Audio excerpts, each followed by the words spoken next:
So hello guys, welcome back to my YouTube channel. For today's video ay tuturo ko sa inyo kung paano maging agent or mag-apply as agent kay Jamet. So sa pagiging agent guys, or kadalasang tinatanong sa akin kung paano daw maging agent, kung ano yung ginagawa ng agent. So ang agent guys ay nagre-recruit. Nag-i-invite ka ng mga members mo para sila po yung mag-work sa dashboard mo. So ang work lang ng agent guys ay mag-i-invite. Mag-i-invite ka lang and kikita ka po ng commission sa kanila. So ngayon guys, ay tuturo ko na sa inyo kung paano kayo gagawa or kung saan kayo gagawa ng agency account niyo sa Jamet.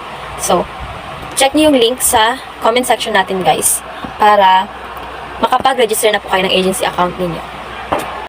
So, ito na po guys yung kailangan nyo fill upan. So, username, password, agency name, and mga code po na kailangan. So, sa username guys, kayo na pong bahala kung anong gusto nyo ilagay.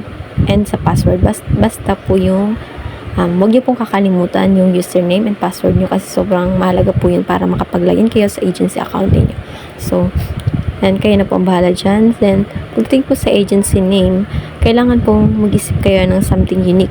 Yung wala po kayong magiging kapareho sa name ng agency ninyo. So, lagyan nyo lang po yung code na nasa dulo, kung ano pong code na nasa inyo. Then, enter verification code, click send, para ma-receive po ninyo yung code sa phone number na nilagay ninyo dyan. So, yan po yung example. So, after click na po natin yung bind, yan. So, you bound an agent successfully. So, magla-login na po tayo dito, guys. Login na lang po natin yung ginawa natin.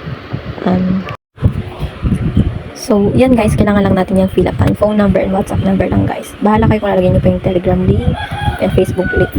Basta itong dalawa is importante po siya. Yung phone number na ginamit po ninyo sa link. So, after nyan guys, confirm nyo lang. So, yan, nakalagin na po tayo at makikita na natin dyan yung ating dashboard. So, yan. So, dyan guys, sa may commission ratio next month na nakalagay is, dyan po natin makita yung takbo ng dashboard natin kung mabilis or mabagal po. So, ang takbo ng dashboard natin ay nakadepende po sa members natin, sa host and sub natin kung meron po tayong sub. So, ang kinaganda po ng may sub agent is mas mabilis po tumakbo yung dashboard natin kasi may katulong po tayo sa pag-work sa ating agency.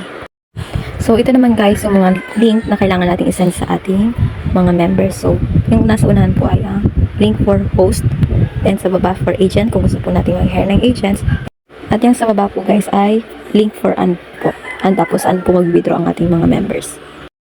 So, dito naman po natin makikita yung ating mga members sa agent. Yung agent po na nakalagay, yung member list, host list, sub-agent list kung meron na po tayo. So, dyan po natin makikita kung ilan na po yung total o bound host po natin. So, dapat kapag may na-invite po kayo, i-make sure nyo po na meron na pong nakalagay dyan. Meron na pong number 1, at least 1, kung meron po kayo na-invite. So, kung gusto naman po natin i-double check kung talagang nakapasok po yung ating na-invite, ay click lang po natin yung ID and lagay po natin dyan yung user ID nila sa Jamet account po nila. So, click natin yung search.